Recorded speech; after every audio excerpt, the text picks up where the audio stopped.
સાહેબ પાકિસ્તાન કાશ્મીર હાટું બાંધે પણ એ હોપારાઓને ખબર જ નથી કે ભારતમાં આની કરતાં કિંમતી કેટલી અજાયબી છે, આની કરતાં કિંમતી કેવા કેવા અનમોલ યંત્રો છે, એ તો એને ખબર જ નથી. અને એ અનમોલ યંત્રમાંથી એક આ પણ યંત્ર છે, જુઓ તમે. ઘણી બાબતમાં અને કાશ્મીરના કેટલાક ભાગમાં આતંકવાદી પ્રવૃત્તિથી સાવચેત રહેવાની જરૂર છે.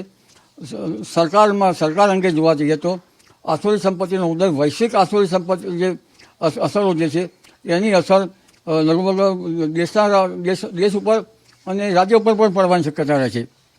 ઘણી બાબતમાં અને કાશ્મીરના કેટલાક ભાગમાં આતંકવાદી પ્રવૃત્તિથી સાવચેત રહેવાની જરૂર છે.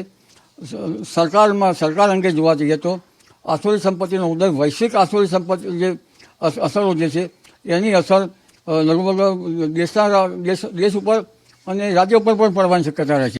પરંતુ તેમાં પણ કંઈક નવીનતમ બાબતો બની શકશે. કેન્દ્ર સરકારમાં પણ નવીનતમ બાબતો બની શકવાની શક્યતા આ વખતે જણાઈ આવે છે. જી,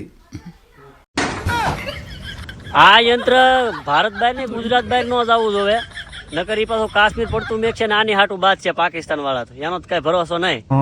એટલે વધાવો તાળીઓના ગગડાટથી અમારે અંબાલાલ દાદા ગર્વ છે આપણને.